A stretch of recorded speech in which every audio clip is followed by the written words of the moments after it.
right, here we are. Hello. We're here on another Midwest Flyways podcast, and I'm here introducing the podcast tonight because Joey is getting ready to have a baby, so his mind is elsewhere, but he's here. So Joey, I simply welcome. can't yell in Spanish, mate. I can't yell in Espanol. Dude. Can't do it. I'm Yeah, about to you ride might- the wave that is birth. Oh, yeah, mate. About to ride that bloody wave. That's crazy. About to hold this little thing, cut an umbilical cord. Oh, yeah. She started having contractions about 4 hours ago. Oh, yeah. Call the midwives. They're like, don't come in yet. I'm like, all right, sounds good. Joey, how you feeling, mate? Anxious. Oh, yeah. Overwhelmed. Needing to take my mind off the subject. Oh, yeah. You know? Yeah. No, but for real, my wife's going to give birth tonight, for sure. Yeah. So she's taking a nap upstairs. I'm wondering why we're not there, you know? But everyone's like, no, you're good. So I'm Sure. like, okay. Okay, I guess we'll just hang out. So I'm like in this weird limbo. Yeah, dude, maybe like- she's tricking you into, like, home birth. Oh, my God. That's so Prank real. of the century. Joey, we can't go. I'm really close. Go, great. You got your wish. Jackass. I'd be so pissed. Get the Dude. tarp. Get the tarp. Be the greatest prank. Got you, bro. Oh, that's awesome. Makes sense. Her sister and her mom are here. They can help out. Oh, God. Dude. I'm getting punked. You might be, bro. I'm getting punked. Watch, You I'm might not even be. having a kid. Oh. It's all a lie. Unbelievable. Yeah. No, so Oh, I'm about to have man. a son, guys. That's Yeah. pretty cool. He might be a crazy. leap year baby. Yep. That'd be trippy. But, yeah, about to gain another hunting partner for the rest of my life, you know. Who knows? He's going to be just as bad as hunting as I am. Maybe worse. You never know. So, Yeah. It's going to be amazing. I'm pumped for you, dude. I'm pretty stoked. I I'm can't believe nervous. we're doing a podcast and you're having a baby probably tonight. You can't believe that with my wife? I mean, I guess, but You like, can't believe that? it's freaking wild, dude. What you got going on here, Oh, Kurt? see what happened was when you changed your scenario there, and now you're back over there. The whole thing. Whatever. He Who got cares? up because Carter, sit down. your mic arm was in my Sit face. down. Which Carter, welcome Hello. to the podcast. Nobody cares. Land Anyway, let's of talk no about- responsibilities. Let's talk about real shit. How's no responsibility life over there, dude? Is it going good? What is going on? He's like asking you questions. I was like, nah, let's talk about real shit. Anyway, Joey's laughing at his own that joke. was for Mr. Deny. That one Yeah. was for him. Lucas. Yes. It's unreal. Actually, this podcast, a little bit, we're going to talk to Carter and get just Only kind a of little bit. only a little bit. Yeah, just part of it. But that leads us into a great segment of learning about Carter and his background a little bit. We have had Carter on this podcast for about 8 months, Carter. Yeah, something like that. Carter, Quabby, Coda. Yep. And you're pretty new to the industry, right? Yeah, 2, 3 years, 4 years. 2-3 years. We wanted to talk to you about how you got into doing what you're doing, because you're doing a lot of videography, photography, and now you're doing social media. Media. Social media. Now you're doing a lot of social media Oh, management. yeah. Yep. Just why don't you give everyone a quick rundown, because there's always so many people being like, well, how do I do that? Yeah. I was I'm a little younger than these old timers here, obviously. You can see in their face. So COVID, I was graduating high school 2020, and we got the whole spring semester off because COVID, and our school wasn't good enough to give us laptops, so we just didn't have school for 3 months. So I just went and took pictures of High birds. school? Yep, high school. I just took pictures of birds because I had nothing else to do. I was laid off my job, so I just drove around because it was the spring migration coming back in. So I started taking pictures there, then went to college and liked taking pictures. So then I messaged some guys on Instagram just to go with them and hunt, take pictures for free. I know Matt Robertson was one of them, and Graham Grathis with Maxed Out. Those were the two first. Sure. Grathis. I went to speech in Nice high job. school. Thank you. But you took 3 months off, obviously. So. Yeah, so I did that for a whole season, just doing it for free for them, and or really cheap, just paying for travel, just getting experience. Then the next year I started getting paid to do it, which was pretty cool. And then did that for the whole hunting season. It was just mostly photography at that point. No social media, no anything like that. And then this last May, I went on a couple hunts with Joey and the year before. Yeah. Were you, like, I got to ask you, so were you just messaging, like, literally everybody you could think of? Were you just hitting everybody up on Instagram, like, yo, can I come out? When I first started, when I was doing it for free, I messaged, like, the Minnesota guys that I knew of. People local. Met at Game Fair. Yeah. Yeah. That I knew I could go for a day trip and do it with them for free. And then the next year, my first year trying to do it and get paid, I messaged almost everyone I could find on Instagram, emails, calls, just trying to connect with people. Game Fair, any shows, just to meet people and try to get my name and my face, unfortunately, out there. It's pretty unfortunate. Yeah, I know. I'm sorry about that. I know. I'm sorry. And I went on a couple hunts with Joey, doing stuff for Midwest Flyways in 2022. Yeah, because you'd messaged us. Mm-hmm. I was 21, bro. Was it? Mm-hmm. I think so. Yeah, I think you're actually missing a year. Probably. Yeah. But anyway, yeah. So because you had messaged us, and then we had seen you at a couple shows, and you hit us up a bunch. Mm-hmm. Yeah.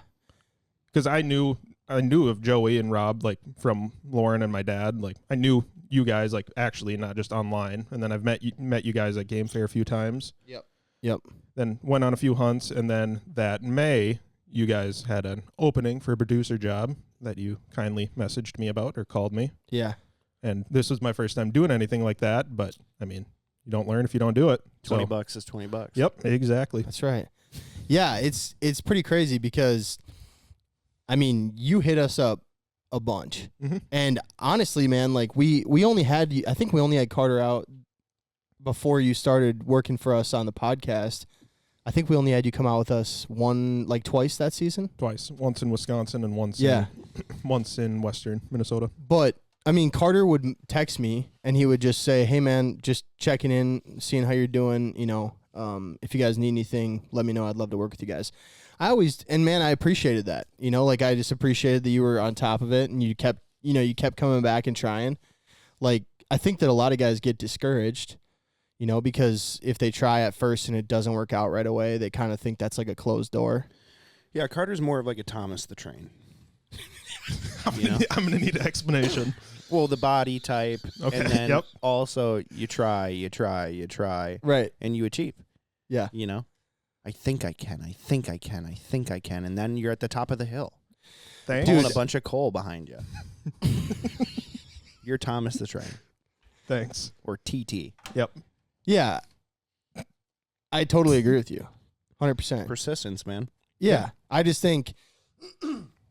I think that a lot of dudes do, though, get dismayed right away, and then they think it's over. And, like, when Carter would text us, like, we just didn't need somebody. You know what I mean? Like, if he was texting us and we didn't have anything, like, we just didn't need someone to come. But it didn't mean that we didn't see that Carter was trying to work with us. No, yeah. No, I mean, I didn't know your quality or anything like that either, so I'm just like, who are you? Yep. You know? And then you got better.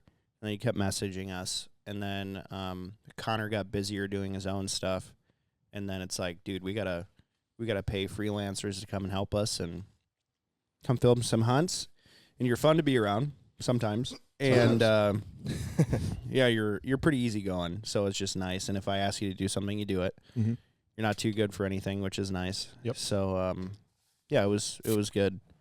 It was really good. But I think the main reason why you're here is persistence, for sure. Yeah, I mean, just because you get hung up and you know so many videographers, photographers, and you think of like, okay, these are the three people that I would want to use, and then all of them are busy, especially on like a migrator day, per se, where it's like, oh shit, I just got a phone call, geese are here, who can we call? You know, who's the local, who is whatever. A lot of that stuff too was like I'd message Cal, like I'd text you like on a Saturday if something got canceled. Yeah, I texted you a lot that season because almost all my things were getting canceled because nobody had birds. Yeah. So I just send you a text message on like Friday night saying, hey, my stuff for the weekend got canceled if you need anybody. Yep. And like, you didn't, but I was in your mind at least. But a couple times we did. Yeah, exactly. Yeah. Yeah, for sure, man. Would you say reaching out, like getting, trying to get your name out there, trying to get stuff, was it like a positive? Did you have a lot of positive, conversations, or was it like a really frustrating, difficult thing? Nobody was negative. Nobody's going to like say, hey, don't reach out to me. Like, they're going to say, oh, I don't need anyone right now, or they're not going to respond, or they're going to talk to you. You're going to have a conversation and get to know them. Nobody's going to say, don't message me ever again. I don't need you. I don't want to talk to you. Like, the worst thing that's going to happen is they're going to say no, or you're going to get ignored, which, like, whatever. There's thousands of people you can talk to, message, work with. Yeah. If you get ignored by one person, it's whatever. For sure. Yeah, for sure. Well, you've been ignored a lot in your life, haven't you? Yeah. Not only by your parents, but women. Yep. So he's used to it. Yeah, exactly. When you look like Thomas the Train, there's not a whole lot you can do. You know? Yeah, it's a good point. Now we love Thomas the Train. Yep. Big TT fans. Big TT guys. And so hence why you're such a good fit here. I got my own book and my own TV show eventually. True. That's all that matters. True, dude. Because you were just, I think I can, I think I can, Exactly. I think I can. Carter probably doesn't even. Do you know what we're talking about? The Blue Train. Okay, Yeah. I think that's good. Yeah, the Blue Train. So to double check, man. A lot of the stuff we talk about, you don't know about. Just movies Right. and Yeah. TV shows. Kid shows, though. Yeah. He's right there. That's true. He just stopped watching him a couple years ago. So Stop. Never quit. So what would you say is like your big advice for people trying to do what you're doing? Just do it. Just keep working. If nobody's going to hire you, go out and do it with friends. Like, I do it for free. Nobody's going to pay you for your first year. Like, they shouldn't, at least, from the business standpoint. If you've never done it before, or you've done it 3 times, you can't ask for $400 a day. It just doesn't make sense. You have to have some body of work.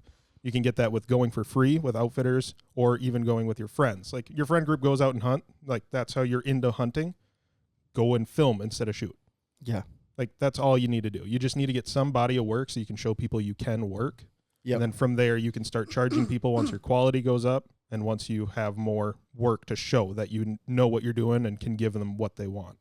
I think another thing a lot of people think is like that if you don't have the experience, you can't ask necessarily, like to go with someone or, you know, whatever it is. And a lot of people have this like imposter syndrome, you know, where they feel like, well, I'm not that experienced at this yet, so I don't want to go out there and like look for work and say that, you know, I have this experience or whatever, because I can't say that. Yeah. Well, like, you're never going to get the experience if you don't go out there and try to do it somehow, some way. Exactly. And so, like, you're better off just, like, giving it a shot and seeing what happens. Yeah, like a couple of the hunts I went on, like last 2 years ago, 1 year, I don't remember, but it was like big outfitters paying me to go out, where I would have never assumed they'd hire someone like me who's only been doing it for 2-3 years.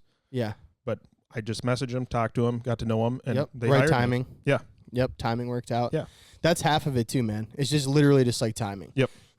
Just like Joey said, like, you're just waiting on a guy. You just need a guy, like, suddenly, you know? Exactly. Or, yeah, you message somebody and they haven't said anything and you reach back out, and then just, like, randomly at that moment. I think Ben even said that when he was here with us too. Like, if they're looking for someone for something, a lot of it is just, like, timing. Mm-hmm.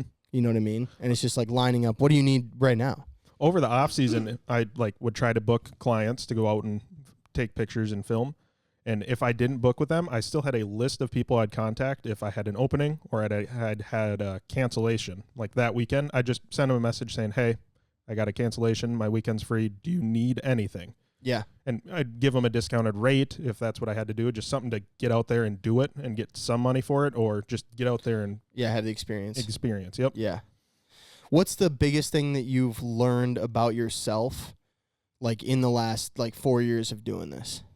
Not about the work, about yourself. I learn a lot better from just doing it instead of watching videos on it, if that makes sense. Like, I learn from experience. So getting out there, doing it for free, doing it for cheap, whatever, is better than watching 100 hours of YouTube videos on it, in my personal experience. Yeah. Like, getting to know how to use my camera better, getting to know how to get shots better, edit better. It just is a lot easier to do when you're you're needing to do it, rather than watching YouTube videos on it and trying to learn from that. What do you think at this point is, like, one of your biggest skills? Maybe not even just as, like, just in photography, but just as a person in general. Getting what needs to be done. Just getting it out. Yeah. Like, it's going to be good enough quality. It might not be the top tier, but if it needs to go out in 3 hours, I'll get it done. Yeah. Sorry to interrupt this podcast. My wife's water just broke, so I got to roll. Hell yeah, dude. All right. Love you guys. Have fun. Have fun. Be safe. Drive safe. Good luck. Good luck. Holy shit. All right, before we get back into it, Carter, this podcast is brought to you by First Light. And I know you had a chance this year to try out some First Light. For sure. Can you just tell me what your favorite piece of First Light is that you had this year? The bibs that are, I believe, coming out soon. I got to try this out. year? They were a game changer. Yeah. Wore them from October through the few days I got to go ice fishing. They're just awesome. And I know we talked about them a little on the pod with Logan, so I think that's totally fair. What's your favorite part about them? Waterproof knee pads. Mm-hmm. They fit nice, and they are not too hot. You just layer underneath, and they're awesome. Hell yeah. Hell yeah. Go to firstlight.com. They have some sick waterfall stuff. You guys are going to love it. We've loved it all year. Okay, Carter, so what would you say has been the most difficult part about doing what you've been doing so far? To begin with, it was just getting a chance. Yeah. Getting a chance to have someone trust into you and to pay money for your services. Mm-hmm. Once you had that, then you could kind of just say, like, if someone asked you if you have experience, you have experience. You have been paid to do something. And then you can show them that work. But other than that, to do photography and videography, it costs a lot to do it like high quality. The gear is pretty expensive. Yeah. I started out with cheaper stuff. Like my first camera was like $300. Yep. But now it's like a lot more than that. Right. So every time we go out on a hunt, maybe some people don't like realize either, but bare minimum in the field, there's probably minimum of $10,000 worth of camera equipment. Oh yeah. I mean, I remember going on a hunt with Connor one time to film, and I remember him in some troubling waters being like, there's about $20,000 worth of camera gear in here right now. Well, like my camera's at the point, my SD cards aren't SD cards anymore. And they're $500 each. Right.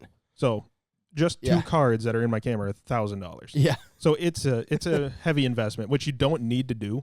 Right. No, you don't need to start there. No, like you're going to start out with, I mean, even if you went and bought like Carter said, $300 body. Yep.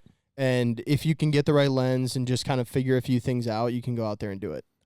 If you're going to take pictures for hunting, 70 to 200, that would be the first lens I'd buy for sure. Yeah. It is the best. What overall has been your experience with us so far? Like, tell me a little bit about like what you've learned, what you've realized, you know, like any of that type of stuff. It's the same thing going into any job. Like I've worked 4 or 5 jobs before, like coming to here, like actual jobs. Mm-hmm. And you just need to learn what the people like.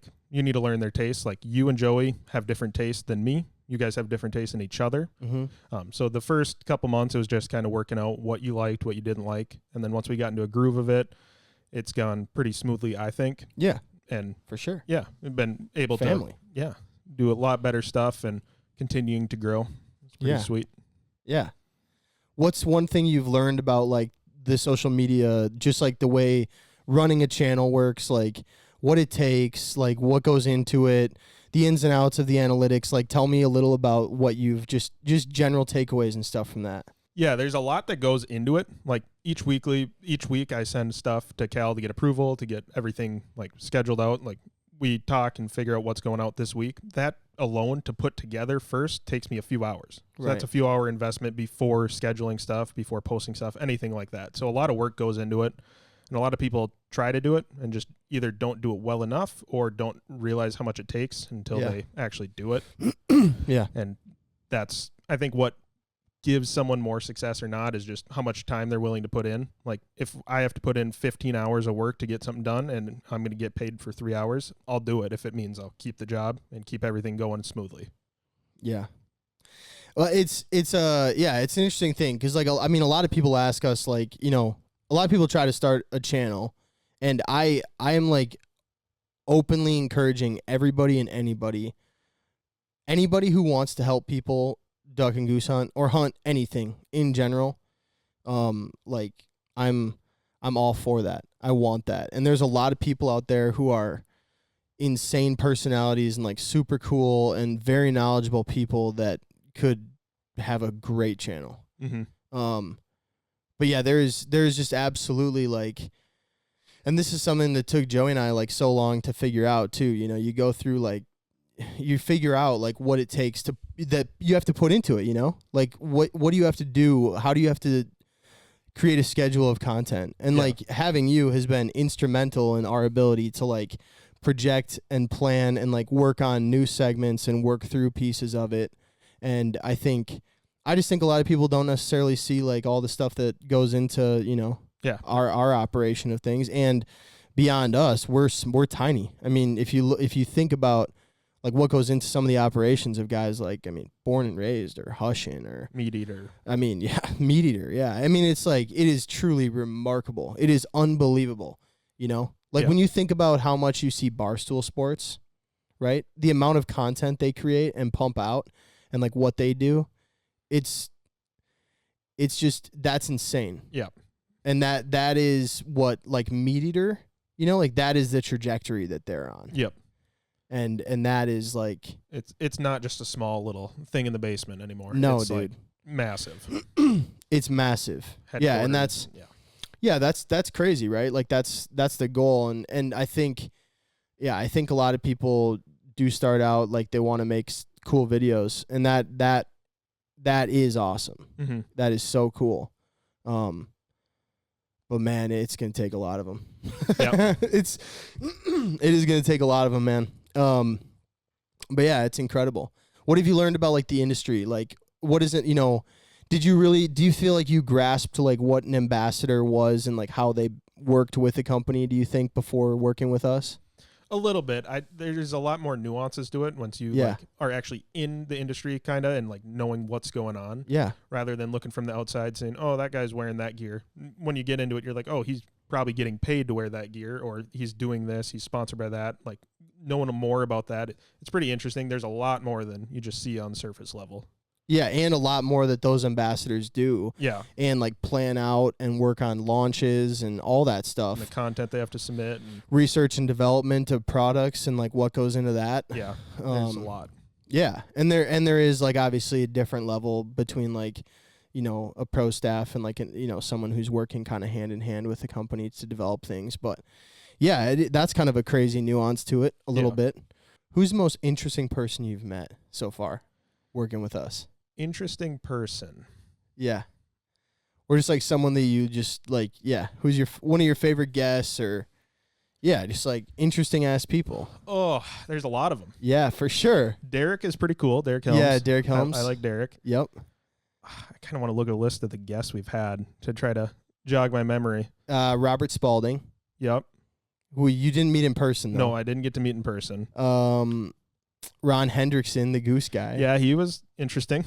He's an interesting cat for sure. Yep. Love that dude. And the fucking, I mean, he has a live goose here. That was crazy. Yep. I'd already met Nick Johnson before, but yeah, Nick Johnson it's for just, sure. He's just he's a great dude. Personality. Yep. Gavin. Yeah. He's different. Yeah, Gavin. Yep. 100%. Who else have we had on here? Had Wade. I like Wade. Yeah, Ben Brennigan. Ben. Yep. He's pretty cool. Love Ben. Eric and Cody were cool. Yeah. Have you met some people that like you really looked up to, or that, you know, like when you were in the moment of meeting them, you were like, this is fucking cool? I think the closest to that was probably Wade Shoemaker. Yeah. Just because that's who I looked up to when I started. Like he was the first guy I looked at. Yeah. But other than that, there hasn't been a lot. Because I wasn't, a lot of like the Sean Stahl, that stuff. Yeah, that's before. That was before me. So like that stuff, I didn't some of the do OGs much. Aren't as much of OGs to you. Yeah. And my dad used to hunt a lot. He stopped hunting when I got to like 7, 8-ish. Yeah. So I was only hunting with friends, and it wasn't like hardcore. Yep. You can call it, until I was like probably 14, 15 when I could start driving and stuff. Yeah. So there was a big gap of like time there where I didn't like really watch waterfowl shows, anything like that. Yeah. So a lot of those like old guys, like not old guys, but like, I don't know how to put it better. More established guy. I don't want to call Sean old, but no, dude, Sean's old, bro. It's fine. I'll tell him. Yeah. Okay. A lot of those guys, like I didn't know much about until I saw Joey, like kind of freaking out about him and meeting him. But yeah. I think Wade, Derek was pretty cool. Scott, who you probably already have met though. Yep. Scott. We haven't had a podcast with Scott while I've been doing it. We did though. Oh, you weren't here that right? Mm-mm. Yeah. That's right. But Yeah. That's cool, man. Well, we were gonna do another debate thing, but Joey left. All right, so you haven't been able to hunt that much. recently, within the last 3 years, I think I've shot a gun on a hunt 3 times. Two times. That's kind of sad. How do you feel about that? Yes and no. Yeah.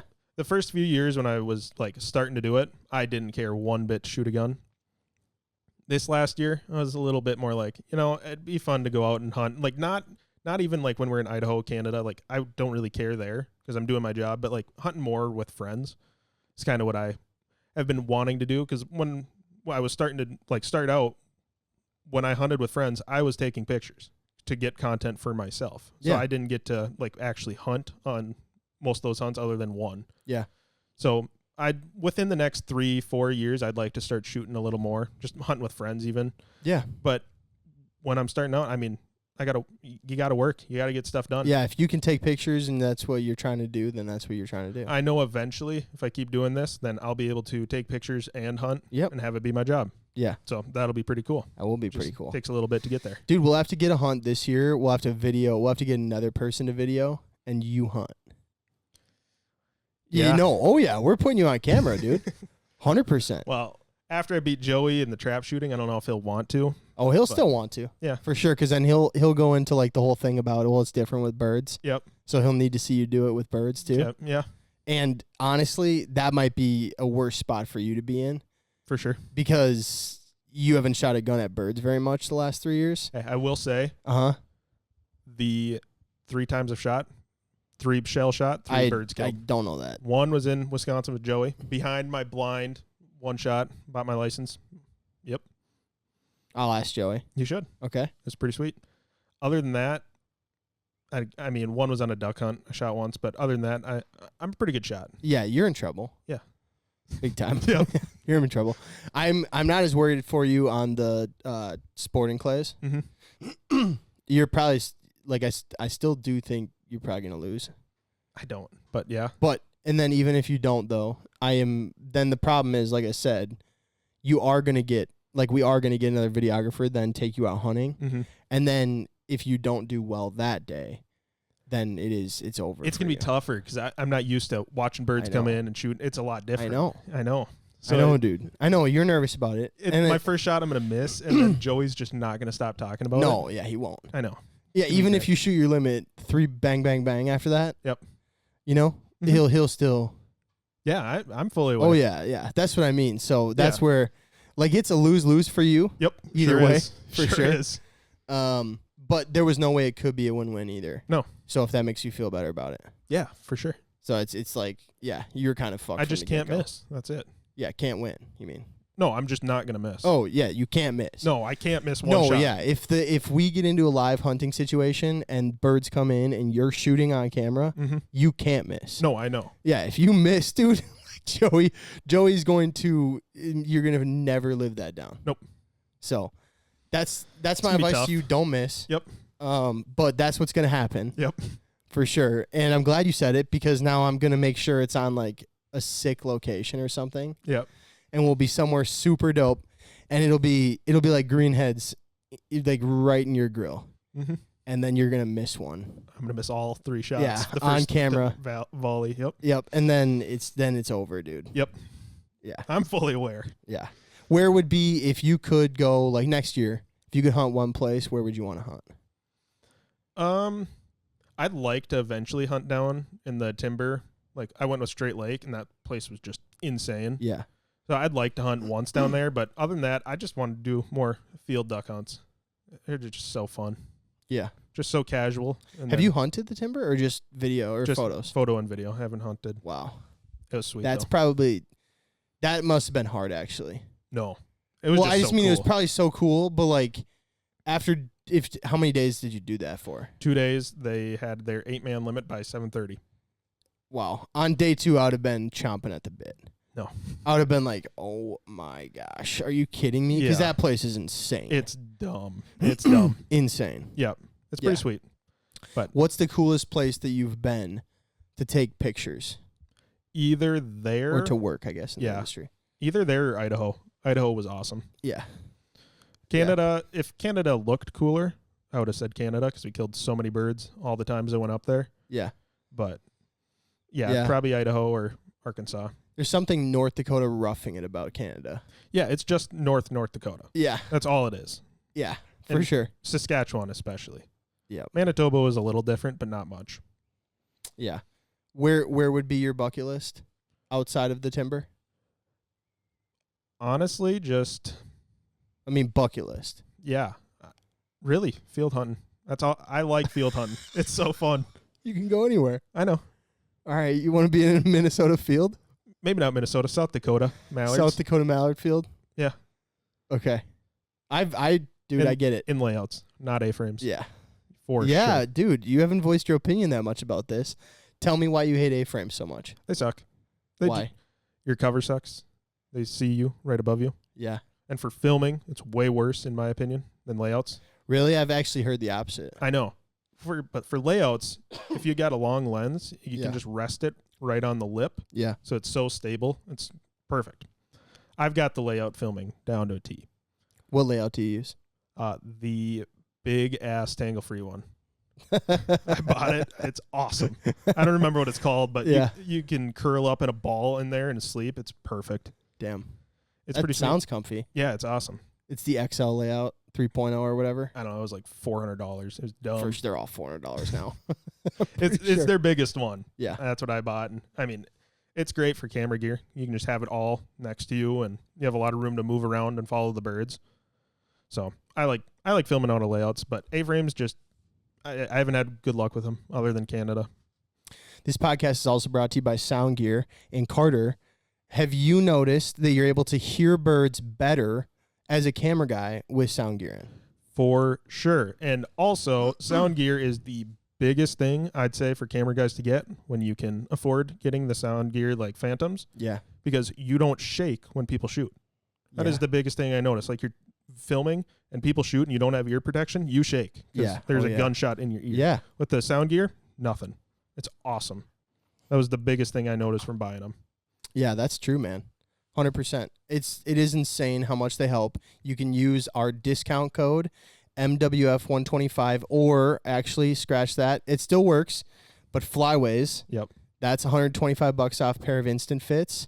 But if you want to do the Phantoms, the phone number is on the screen right now on YouTube, which, by the way, if you want to watch these episodes, the podcast, all full episodes are available on the Midwest Flyways podcast channel. So if you just search Midwest Flyways podcast, that channel has all the full videos. You guys can go watch there. Or it's in the Instagram bio. You can find it there too. Or it's in the Instagram bio. Or the TikTok link tree. Yep. Anywhere.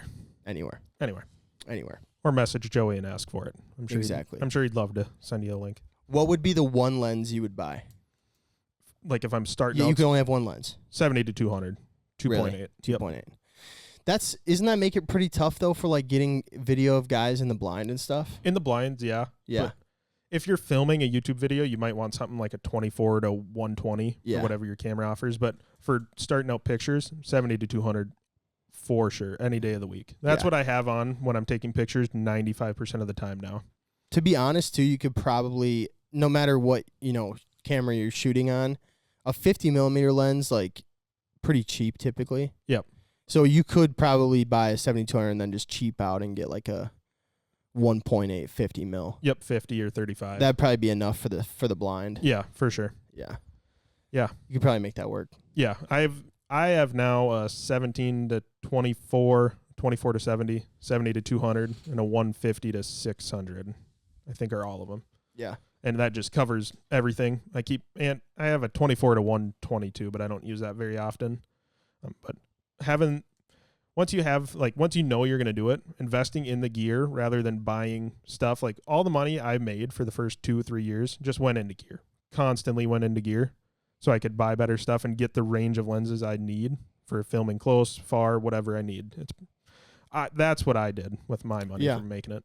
But yeah. Is duck hunting your favorite type of hunting? For sure. Yep. I just like being around people doing it. Like deer hunting. Like I shot a big deer when I was a kid. Oh, shit, Carter. It was like Did you have training? Shot it with my bow. Was it your grandpa? Did he teach you in the basement? No. It was like a 163 or something in Minnesota, which is pretty decent. Pretty decent. Yeah. Yeah, I'd say. But When you were 9. I can show you the picture. It was like 9 or 10. Like, did someone put you in a stand there, like, sit here and stay here, or were you with somebody? I was with my dad. Yeah. We were bowing. But since then, I've kind of like, not really wanted to deer hunt anymore. I'm going to go this year again since I started shooting bow again. But Yeah. that turkey hunting is kind of meh. It's just too easy for all those turkey hunters out there. It's too easy. I thought you said your dad quit hunting when you were 7 or 8. Other than deer. Okay. Waterfowl. He used to do like waterfowl, spearing, fishing, everything. He still does big game a little bit, doesn't he? Yep, big game. He goes on trips and then deer hunts. Yeah. But turkey, yeah, it's way too easy. And then pheasant hunting is pretty fun. I started doing that a little more last year. Yeah. I like it. Yeah. Just watching a dog and walking through some Minnesota grass. Would you get a dog? Oh yeah, for sure. Okay. That's in the plans. Yeah, within the next, I'll say 1 to 3. 1 to 3 years, I'll be okay. getting a lab. 1 to 3. It's a good range. Yeah. It just Gives you a little leeway. yeah, exactly. Yeah, Yeah. I will for sure. I just want to make sure I have time to train it well. Yeah. That's a big thing. Yeah, I don't want to get a dog where it either sits at home a lot when I'm traveling or just doesn't get training. For and sure. Just gets handed treats whenever it wants one. Yeah. Yeah, don't want that. You don't want that. No. That's a bad deal. Yep. I've seen it before. Yep. I've seen it before enough times. Yep. 100%. You're from Chicago. Yeah, Chicago, Minnesota. Yep. Probably It's a haven't small heard of it. town. Yep, 400 It's a small some people. town. Do you like living closer to the cities better? Yes and no. Mm-hmm. I like living closer. I live close to St. Cloud now, and it's nice to be able to have civilization near you because before it was an hour to do anything. Yep. Which kind of sucks. So I like living near St. Cloud where I can do stuff, but still I can drive 2 hours on a Friday and be out in Chicago for 3 days. Yep. I like living near the city better just because there's more stuff to do, but I can also, like, we have land out near Chicago and everything, so I can go out there and do it whenever I want, hunting. So that's my preference. A lot more opportunity. Yeah, for sure. Yeah. Because living out there, there's not a lot of people out there. So Yeah. if you're trying to get work, you gotta drive far. What is your ideal hunting setup if you had a dream tonight and it was the perfect hunting dream? What would that look like? Am I hunting or filming?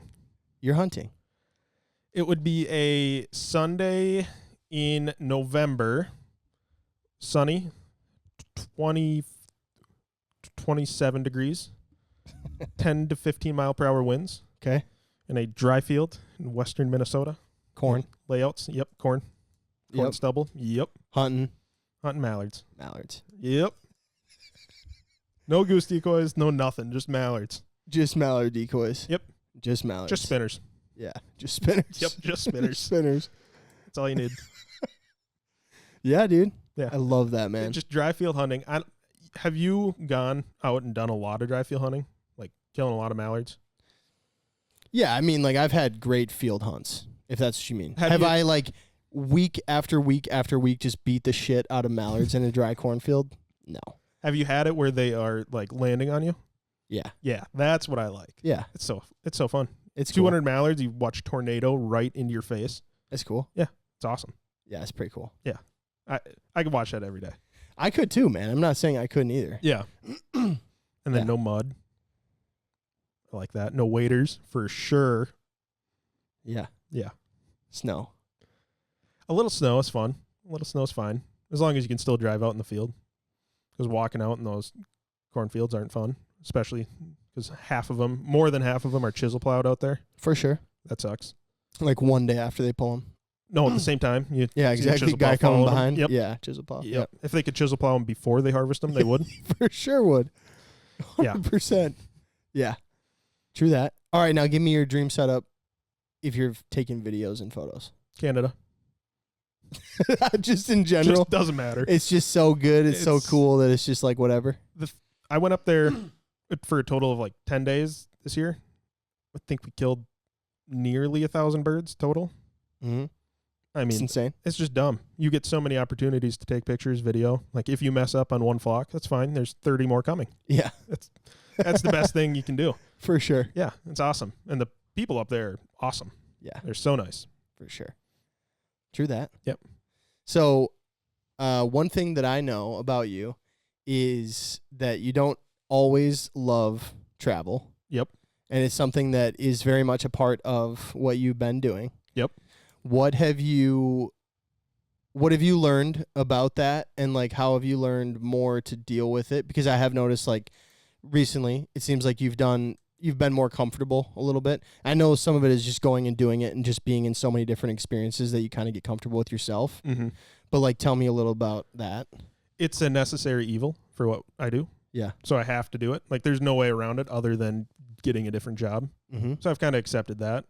And also the last few trips have been with you guys, and I know you guys a lot better. So going with people you know, it's a lot better than driving 15 hours in one day by yourself to meet a random group of 8 Arkansasians.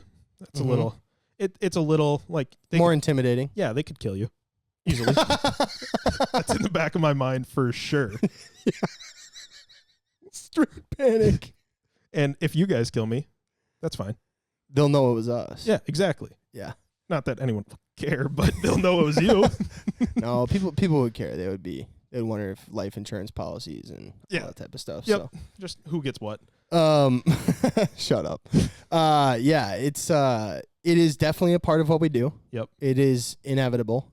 I know you and I talked a little in Canada. Yep. And it's just like you get more and more comfortable, right? Mm-hmm. And I think another big thing too is as you progress in it, you are staying less and less in like a guide house.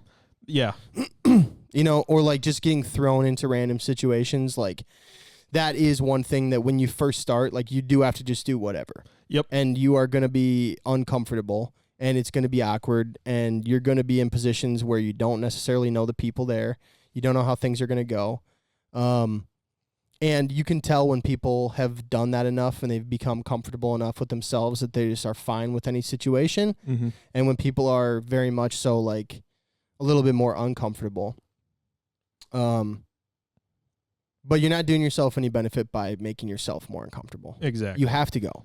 Yeah. If you want to do what you're doing and it requires travel, then you're going to have to do it. And so it is just, finding that. You just got to jump in 2 feet first. Yep. And then just keep growing. And as you grow, you're staying in nicer and nicer hotels, hopefully. And it cannot get harder than the first time you go. True that. Unless you get killed. That would be tough. That wouldn't be tough because you'd be dead. All right. Well, Carter, let's get a little outro music. Want to thank you guys for listening. I know this is a little shorter episode this week, but obviously Joey's having a baby mid-podcast. So, we've improvised. We've improvised a little bit, and I did take notes, and we'll be better next week, and hopefully Joey will be back with us, but I don't know. And if he's not, we'll find a guest. Yeah. So thanks for listening. Appreciate you guys. Make sure to check out our YouTube channel for the podcast. Our YouTube channel, our Instagram, our TikTok. Just go check us out everywhere. We appreciate it. Leave a review congratulating Joey on his new kid. True. Yep. He would love that. True. True. All right. Thanks, guys. One more thing, Carter.